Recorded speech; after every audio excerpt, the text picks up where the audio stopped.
Olá, seguidores. No vídeo de hoje eu vou falar sobre BDIF11, o FIINFRA do BTG, que é o Thiago PS, seu canal Fique Esperto. Então, aqui ao longo desse vídeo eu vou explicar sobre o funcionamento do rendimento, para eu saber quanto esperar aqui do fundo, falar aqui alguns pontos negativos que aconteceram aqui com esse fundo e depois falar sobre a carteira de crédito, dar uma analisada aqui no nível de risco do fundo. Antes de começar, peço aqui que você deixe seu like, tá? Tenho tentado aqui aumentar a frequência de vídeos e fundos de infraestrutura no canal, tentando colocar pelo menos um ou dois fundos por semana.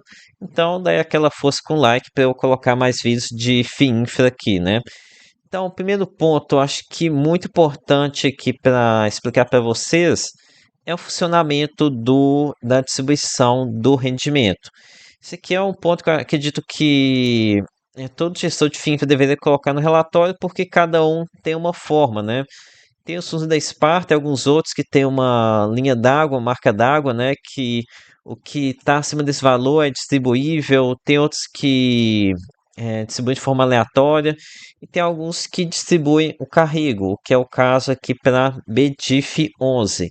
E o que eu quero dizer com distribuir o carrego? Ou seja, se tem aqui um fundo com uma taxa média de IPCA mais 8 alguma coisa, então, a intenção do gestor é manter um rendimento que seja equivalente a essa taxa menos as despesas. Então, isso aqui tem o lado positivo que o fundo ele não deixa de pagar rendimentos caso tenha aqui alguma marcação mercado, igual aconteceu outras vezes lá com os fundos da Sparta, né? Também ele não vai ficar distribuindo a valorização das debêntures. Mas enfim, para você entender saber quanto que vem de rendimento, um ponto muito importante que você tem que saber é que nos fundos de infraestrutura a defasagem é diferente, tá? Em FIINFRAs a gente tem uma defasagem de 0 e 1 mês. Ou seja, do primeiro dia até o dia 15, ele pega a inflação oficial do mês anterior. Já do dia 15 até o dia 30, ele pega a projeção de inflação da Ambima. E aqui vou mostrar para vocês o exemplo disso, tá? Aqui de o rendimento que acabou sendo ruim porque pegou essa defasagem.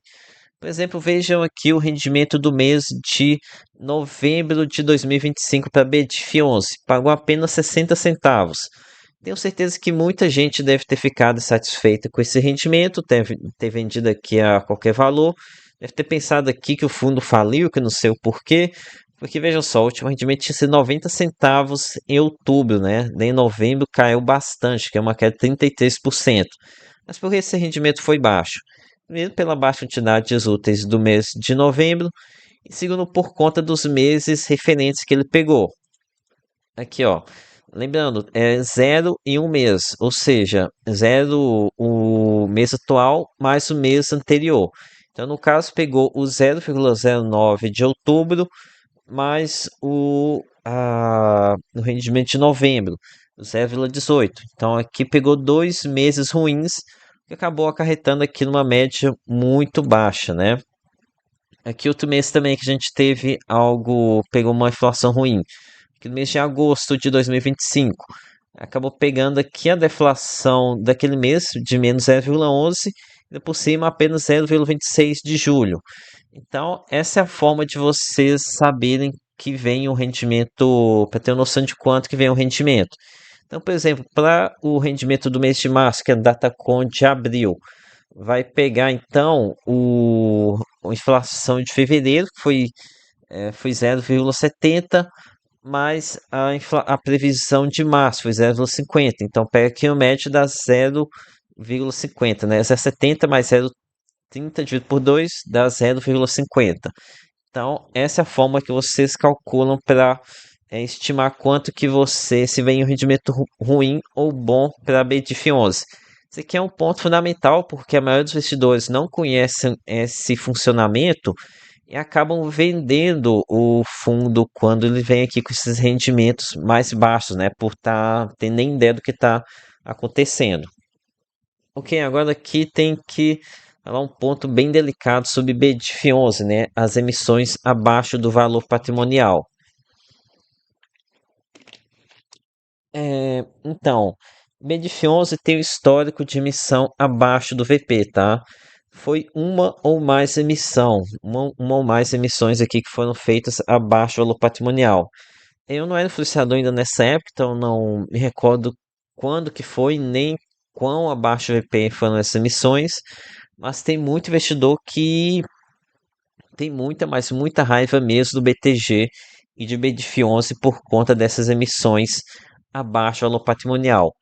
Então, tomem bastante cuidado, tá? Bastante cuidado mesmo, porque realmente muita gente odeia essas três letrinhas aqui, tá? Do BTG. Mas enfim, pelo menos já tem algum tempo que o gestor não tem feito nada disso. Parece ter aprendido, né? Depois de ter queimado bastante o filme do fundo e da gestora. Ok, agora começando aqui a abordar sobre o nível de risco do fundo. Então, o primeiro ponto que a gente se depara aqui para analisar o risco é o rating das debêntures. E aqui, como eu já te falei em outros vídeos, para mim isso daqui é lixo completo, tá? Essas empresas de rating aqui para mim não valem nada. Por exemplo, se a gente for pegar aqui os CRAs da Raizen, a gente vai ver lá que é AAA, mas na verdade está aí, né? Recuperação extrajudicial. Pode acompanhar isso aqui no relatório do Fiaro da Quinea. É,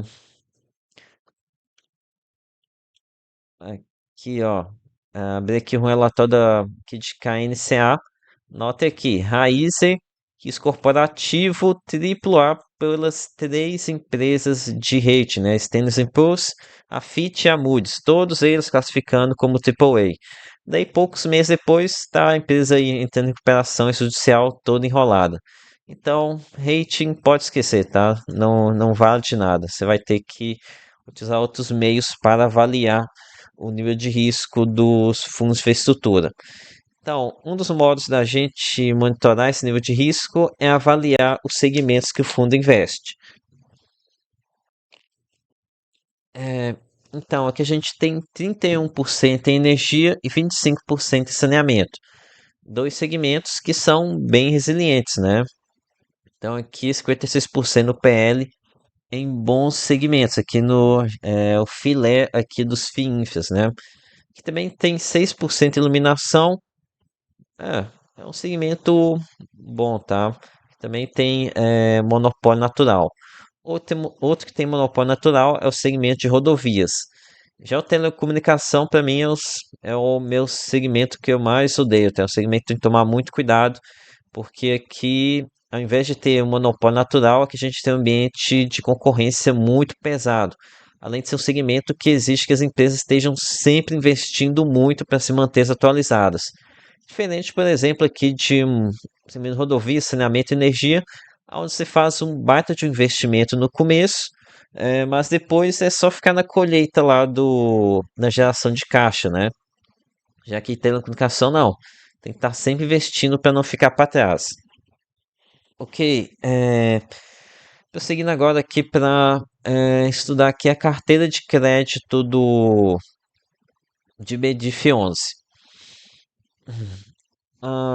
Então, primeiro ponto. Ah, olha, no quesito diversificação, achei até que a carteira se tem um bom desempenho, tá? Até que uma carteira bem robusta aqui, com uma diversificação adequada, tá? Uma boa diversificação aqui para o fundo. Então, aqui pelo menos um ponto positivo para. Mais um ponto positivo aqui para BDIF 11. Aqui marquei alguns fundos que eu sei que tem alta qualidade, né? A Lupar, Equatorial, empresas listadas em bolsa. Mas enfim, focar aqui nas empresas que deram algum tipo de trabalho ou exigem um pouco de preocupação. Então, aqui de BO na carteira de BDIF 11, a gente tem esses três. Primeiro, a Light. Aqui a Light, que é no preço de distribuição lá no Rio de Janeiro. Então, aqui a BTG até colocou nos relatórios agora, pelo menos nesse que eu tô analisando, que eles deixaram bem claro que foi uma compra após a recuperação judicial da empresa. Então, eles citam como se fosse uma aquisição oportunística. Enfim, pode até ser, mas que é um baita de um risco, né? Mexer com essa empresa aqui, missão lá no Rio de Janeiro, não é para amadores, né? Não mesmo, tá? Aqui tem muito BO, rola muito gato aqui com a Light, né? Mas enfim, aqui vamos ver. Parece que eles pagaram aqui, pegaram IPCA mais 19,21% nesse debêntures. Então realmente compraram com um belo de um desconto, né? Aqui a gente tem também dois BOs aqui no segmento telecomunicação, telecomunicações. Como eu disse, isso aqui é um segmento bem problemático. Aqui a gente tem essa tal de Wiclix, que não sei, não tem muita informação. O gestor falou que estão trabalhando aqui para encaminhar essa questão de garantias, né? Não tem data para conseguir. E temos aqui a Liga Telecom. Pelo menos na Liga Telecom a gente tem uma notícia positiva, né? A empresa vai ser, parece que foi adquirida aqui pela Tecpar. Olha só, aqui ó, essa empresa tem aqui acionista Nelson Tanuri. Esse cara aqui tá cheio de rolo, tá? Ele tá sempre aparecendo em algum tipo de rolo. Mas enfim, aqui tem algum, parece que, acho que já está até concretizado, tá? A aquisição pela Brasil Tecpar, outra empresa de telecomunicação, o que dá uma ajuda aqui, né? A ajuda seria aqui um BO a menos para a carteira. Agora aqui um caso que precisa de monitoração é a Iguar Rio. A Iguar Rio é uma empresa de saneamento que acabou se alavancando demais, né? Tá muito alavancada. Aqui pegou algumas concessões, parece que teve uns planos operacionais lá no. Foi no Recife? Eu não, acho que foi lá no Sergipe. Teve uns planos operacionais lá no Sergipe. Enfim, uma empresa que se alavancou demais aqui nesse marco civil do saneamento, né? Como eu disse, essa empresa aqui de saneamento, energia, rodovias, vão se alavancar muito no começo, para depois fazer o negócio e depois vem a parte da colheita, né? Da geração. Mas nessa fase inicial do autoendividamento, realmente fica uma preocupação maior, né? Nas empresas aqui desse segmento, podem acabar se alavancando demais. Mas enfim, aqui é um caso para se tomar cuidado. Ok, então sobre a relação de risco, acho que é isso que eu tinha para comentar com vocês. Teve aqueles BOs, tem esses BOs aqui, vai dar uns 2,5, 3, uns 5% do PL. Enquanto isso, o fundo, vamos ver quanto que BDF11 é negociado de desconto. BDF11 é negociado com uns 8% de desconto, mais ou menos, né? Mas enfim, concluindo aqui sobre BDF11. Olha, aqui você não deve esperar um rendimento muito elevado para BDF11, tá? É um fundo com a taxa média não muito alta, acho que é IPCA mais 8 marcada a mercado. A taxa de aquisição deve ser ainda menor. Então, aqui não é um fundo que é dos meus preferidos, não, tá? Eu tenho, para mim, tem outros fundos aí que são superiores a BDF11. No entanto, como eu expliquei aqui no início do vídeo, esse sistema de distribuição do fundo que deixa o rendimento variar bastante conforme a inflação pode acabar proporcionando momentos de compra oportunística devido a alguns rendimentos mais baixos quando pega uma fase de inflação baixa, né? Então, aqui caso você compre dessa forma, de forma oportunística, pode acabar sendo uma melhor oportunidade. Ok? Então, isso aqui que eu tinha para acrescentar para você sobre BDF11. Peço que o seu like, se inscreva no canal. Lembre-se que nada aqui é recomendação de compra ou de venda. Até a próxima!